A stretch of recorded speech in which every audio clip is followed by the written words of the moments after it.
Jack Benny with Mary Livingston, Phil Harris, Rochester, and yours truly, Don Wilson.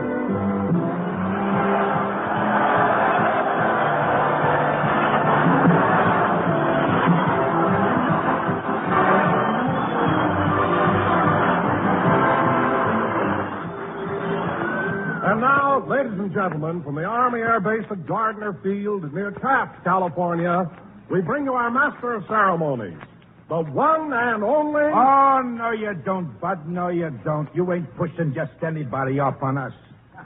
What are you talking about, soldier? What am I talking about? You tell him, Sarge. Go ahead, tell him. Okay. Look, Fatso. We can't do anything about what time they make us go to bed or what time they make us get up. But week after week, they blow a bugle, line us up, march us into this hall to listen to what they call entertainment, and we're sick of it. Now, wait a minute, fellas. You keep out of this, Bob. Yes, sir. Now, as I was saying, Fatso, the fellas here appointed us as a committee to sort of pass on the entertainment, see? Yeah. In that way, we protect our boys from stepping into those civilian booby traps. Booby traps? So listen, Chubby. You tell us who you're going to bring out here, and we'll tell you if it's okay. Well, all right, if you must know, it's none other than Jack Benny. Jack Benny, huh? What do you think, Sarge? I don't know. What do you think? Well, it's either him or spending a half hour in Taft.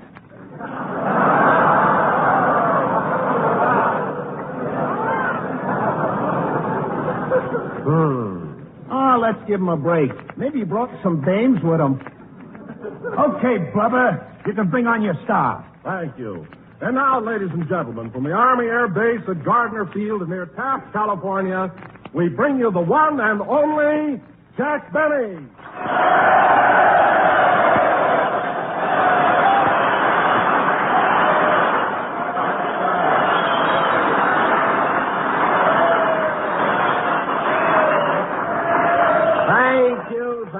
Thank you. Hello again. This is Jack Benny talking. And Don, isn't it nice being out here at Gardner Field, situated on the shores of beautiful Lake Buena Vista?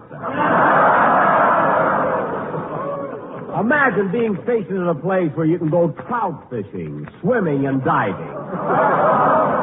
Oh, hubba, hubba, hubba.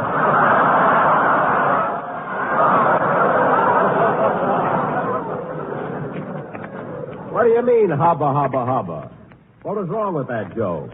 What was wrong with it? That joke wilted the flowers on Colonel Bechtel's desk. Oh, stop being so silly, a joke-wielding flower. That's impossible. I don't mind you guys standing around, but don't make up a... Hello, Jack. Oh, hello, Mary. How are you?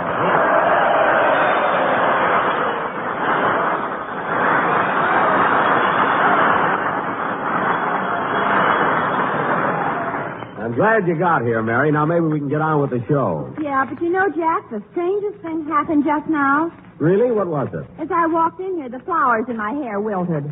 That I can't understand at all. Anyway, Mary, how do you like being up here at Gardner Field? Oh, swell. But yesterday when we got here, one of the soldiers rushed me over to see Lake Buena Vista. Some excitement. Well, they're proud of Buena Vista, Mary. That's a beautiful lake. Go on. I've seen more water at W.C. Field's party. Oh, stop exaggerating. It's the only lake where a girl can go out for a boat ride and walk back.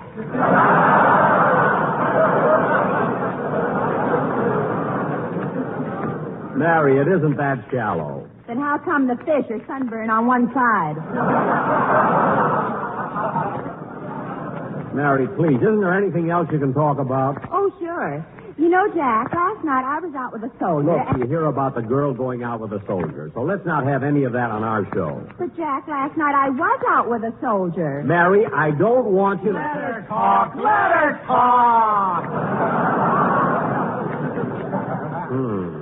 Thanks, fellas. Now, as I was saying, Jack, last night I was out with a soldier, and just because I wouldn't give him a kiss, he said he was going to end it all. And then he laid down on the railroad track. Oh, well, don't worry about it, Mary. I've heard about the train service around here. But, Jack, that soldier. Mary, don't worry about him. By the time a train gets here, the war will be over. He'll be a civilian. And when he's paying for his own clothes again, he ain't going to lie down on any dirty old railroad track.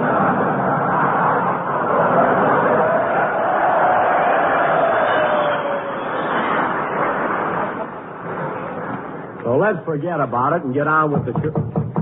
Come in. Mr. Penny? Yes? On behalf of the United States Army Air Force stationed at Gardner Field, I wish to present you with these wings.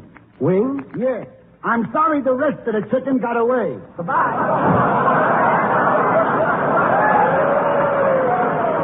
Oh, well, I can always use them for soup. Hiya, Jackson. Okay, fellas, start beating them chow cones together. Harris is here.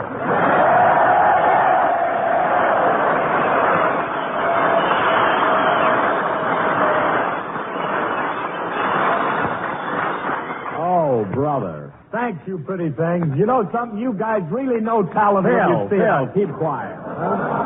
But these guys really know talent when they... Phil, will you... Let him talk! Let him talk! I don't mind letting him talk, but he doesn't have to be so hammy about it. Hammy, you're the one that gets all the receptions. Look what happened yesterday when we got off of the bus. Who took the bows? You did. I didn't get no welcome. What are you talking about? When we got here and I signed all those autographs, I sent every one of those soldiers over to get your autograph, too. You did that just to show off. You know I can't write. Well, Phil, I really forgot that you couldn't write. I didn't mean to embarrass you. You didn't, huh? Then why did you hide my rubber stamp?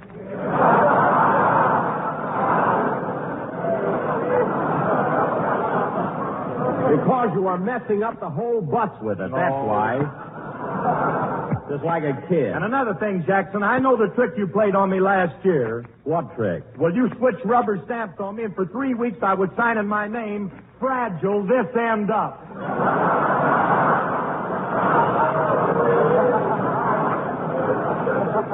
What? Mary told me. Well, Phil, anybody who doesn't know how to spell his own name ought to be ashamed of himself. Phil, do me a favor and play something, will ya? And now, fellas, come in. Mr. Benny, Yes? did some silly guy come in here a while ago and present you with a pair of chicken wings? Yes, but I threw him away. Oh. Well, would you mind telling me where you threw them? Why? Are you hungry? No, I'm the chicken. What?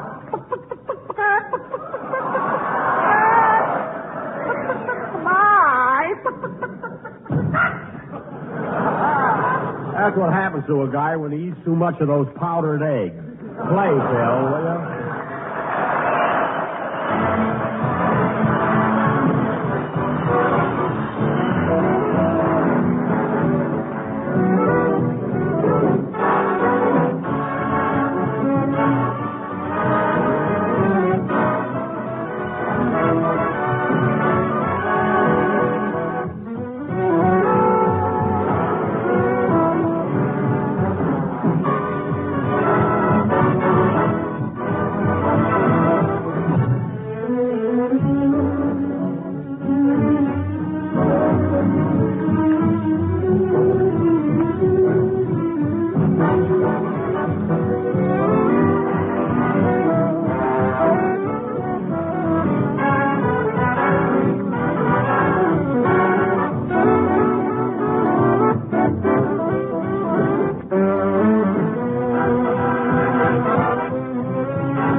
It Had to Be You, played by Phil Harris and his Buena Vista Beachhead Commando. Say, Phil. Yeah. Phil, I thought you were supposed to sing in that number. Look, Jackson, I ain't singing no song. I got enough to do rehearsing the band, getting those big laughs, and driving the bus. Anyway, when are you going to hire a singer for this show? Well, Phil, I tried to get a singer last week. Oh, sure. You tried. Why don't you tell him what happened Thursday night? Mary. Go ahead, Jack. Tell him how you tried to get John Charles Thomas. Mary, please. Well, if you won't tell him, I will. Listen, fellas, it was Thursday night. Mary, I don't want you to... Let her talk! Let her talk! Thanks, fellas. Well, anyway, it was Thursday night, and Jack had invited me over to his house for dinner. There were just the two of us, and we were finishing eating when all of...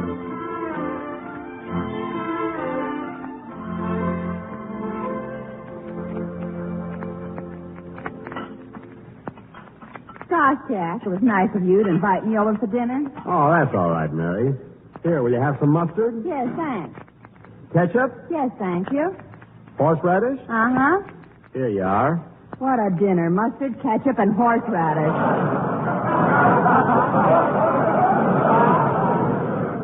Don't worry, Mary. The surprise is in this casserole. Look. Gee, cold cuts. Yep. Yes, sirree, cold cut. One cut for you and one cut for me. Yep. Would you like your coffee now, Mary? Uh-huh. Good. I'll ring for Rochester. Jack, don't you think it's about time you bought a regular dinner bell? Yes, Mary, but it's hard to get what you want these days on account of shortages. This makes a fine dinner bell. But, Jack, it doesn't look nice hitting an empty garbage pail with an old turkey bone. You can't hit it with a cold cut. Anyway, no one notices it. Mr. Benny, did you ring for me, or did you just throw something in the garbage can? I rang for you, Rochester.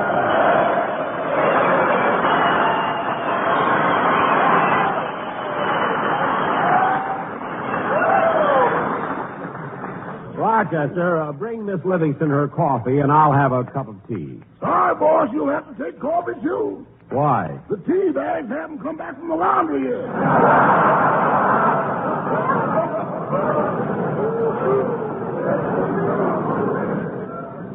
Oh, darn it, I wanted tea. Well, boss, I'll fix you the coffee so you'll like it. I'll add some brandy to it. I've got my own special recipe. Has it got a kick to it, Rochester? Oh, kick to it? Boss, do you know how coffee is good to the last drop? Uh-huh. Well, when I add just the right amount of brandy to it, the last drop picks up the cup and hits you over the head with it. Rochester. One drink of my coffee and you sit around all night, percolating.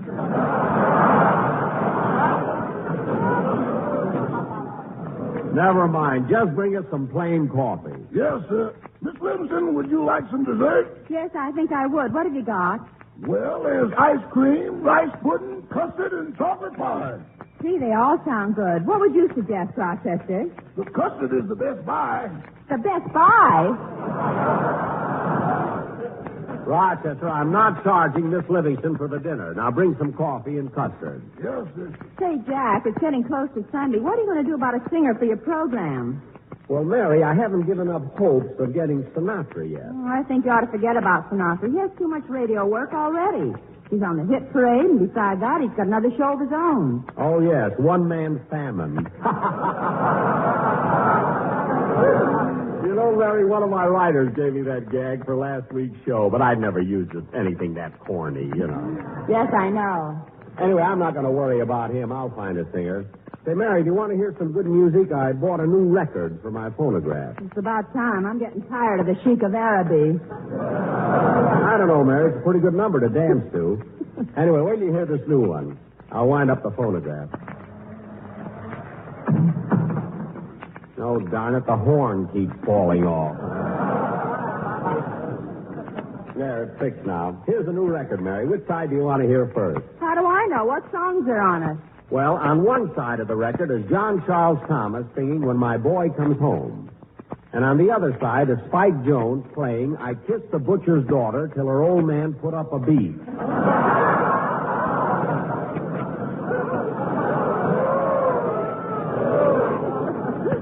Well, I'd rather hear John Charles Thomas. Okay, John Charles Thomas it'll be. Listen.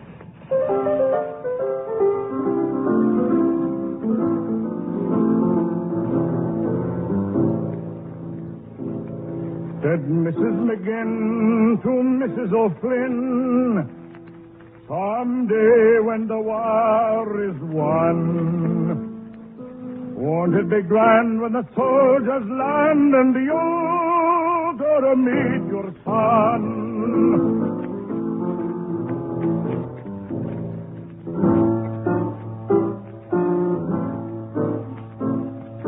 What do you do when he marches through and you hear the people cheer? What do you do when he smiles at you? As your boy draws near, what'll I do when my boy comes home? What'll I do, you say? I'll tell the police if they're keeping the peace, they'd better keep out of my way.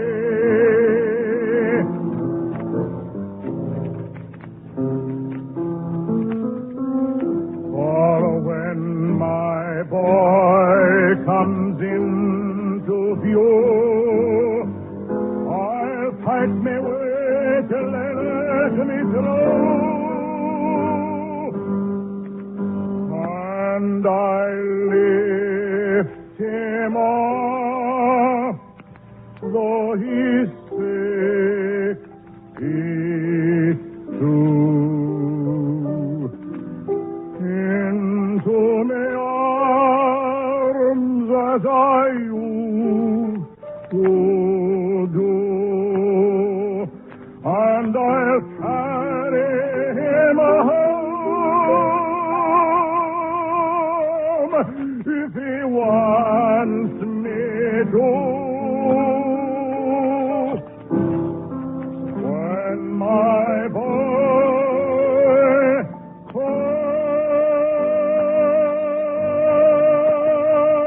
comes home.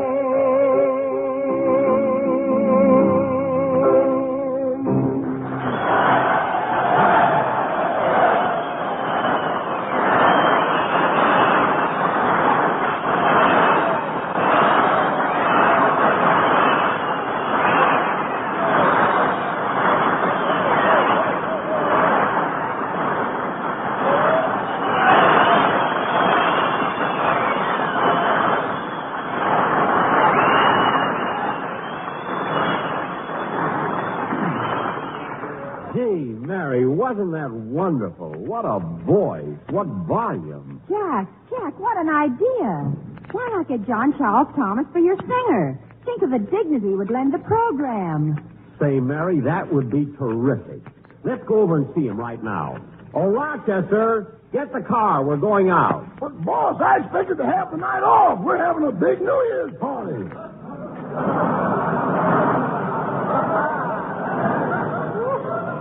A New Year's party? New Year's isn't for months yet. I know, but tonight is basic training.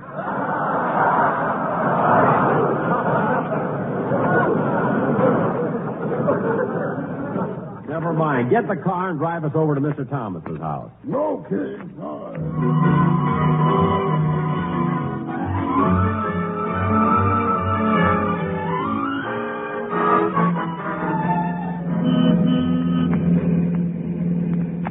Look out for that cab, Rochester. Not so fast. Don't turn the corners so close. Look out for that man. Easy, you'll hit that Pontiac. The light's turning red on the corner.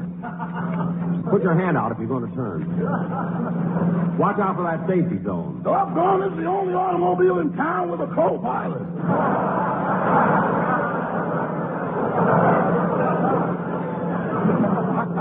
Rochester. You take over the controls, boss. I'll radio ahead for landing instructions.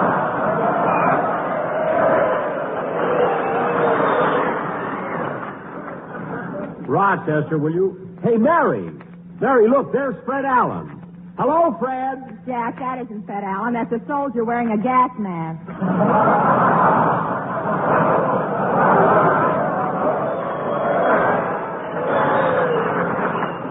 Oh, gosh, I was just going to tell him how good he looked. Hey, slow down, Rochester. There's where John Charles Thomas lived. That house on the corner. Rochester, you wait here. Come on, Mary.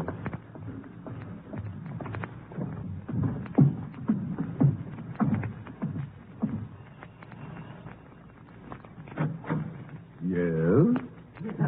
I'd like to speak to Mr. John Charles Thomas. Who shall I say is calling? Mr. Jack Jerk Benny. Mary, please. Just tell him it's Jerk Benny. I mean, Jack Benny. Yes, sir. Come right in. Mr. Thomas is in the next room.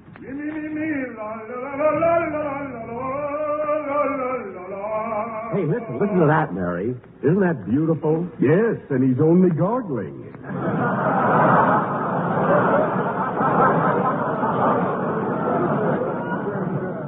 Must be a pleasure to hear him brush his teeth. Will you tell him I'm here? Yes, sir. Oh, Mr. Thomas, Jack Benny is here to see you. Well, I'll come right out.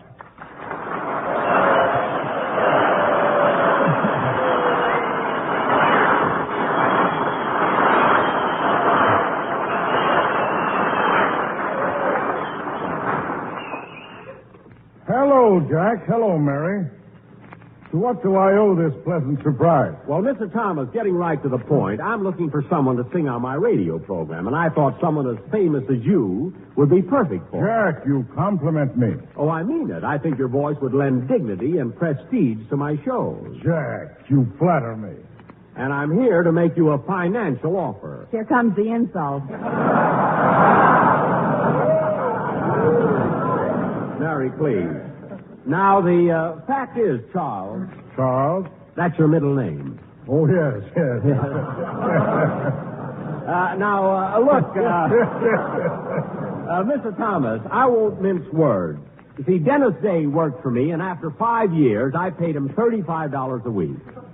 I see. But naturally, I wouldn't expect an opera singer like you to work for that kind of money. Naturally. So instead of offering you $35, I'm willing to stretch it just a little bit and give you... Pardon me for interrupting, Mr. Thomas. Yes, Martin. I'm leaving now for my night off. Oh, yes. And, Martin, before you go, I'll give you your weekly salary. Thank you, sir. Here you are. 20, 40, 60, 70, 80, 90, $100. There you are, Martin. Thank you, sir. Now, what was it you were saying, Mr. Benny? Well.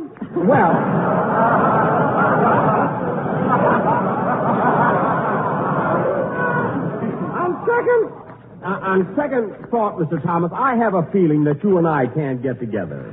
You couldn't even get together with his butler. Well, Mr. Thomas, I think I'd better go. I'm sorry I took up so much of your time. Now, wait a minute, Jack. I think I understand your predicament. You're stuck for a singer. Yes, sir. Well, I couldn't possibly take the job, but in order to help you out, I'll be very happy to come over and sing on one program. You will? One program? Did you hear that, Mary? Gee, that's swell, Mr. Thomas. What would you like me to sing? Oh, anything. Doesn't make any difference what you sing. Your voice is enough. And since you're accustomed to paying $35, I may as well take the money. Oh. Is that all right with you? Well, I don't know, brother. What are you going to sing?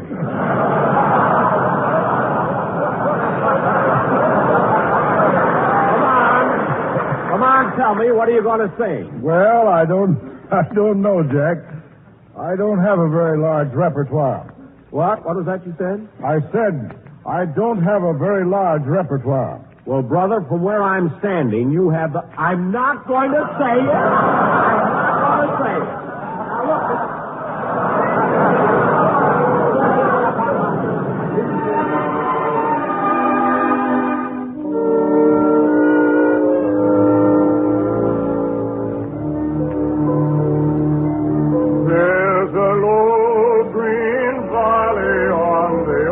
Kentucky shore,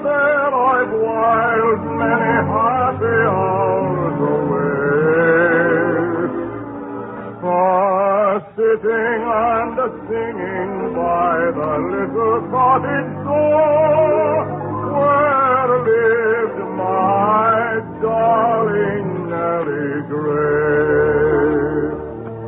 Oh, my poor Nellie Gray, they have taken you away, and I'll never see my darling anymore. I'm sitting by the river, and I'm weeping all the day, for you've gone from the old Kentucky shore. When the moon had climbed the mountain and the stars were shining too, then I'd take my darling Nellie Gray, and we'd float down the river in my little red canoe, while my banjo sweetly I would play. Oh, my poor Nellie Gray, they have taken you away, and I'll never see my darling anymore. I'm sitting by the river, and I'm weeping all the day, for you've gone from the old Kentucky shore.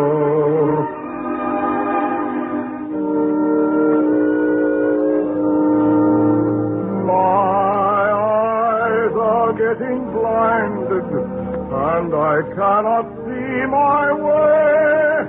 Oh, there's somebody knocking at the door. Oh, I hear the angels calling, and I see my Nellie Gray. Farewell to the old Kentucky shore.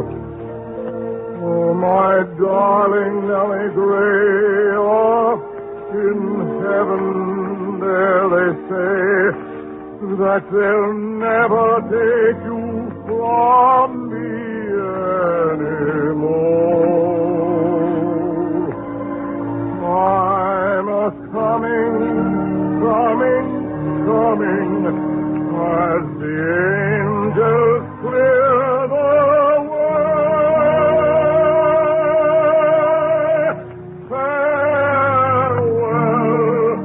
to the old Kentucky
to say so long to Jack, Mary, Phil, Rochester, and their guests. The Benny Gang will be beaming your way again next week, same time, same station. This is the Armed Forces Radio Service.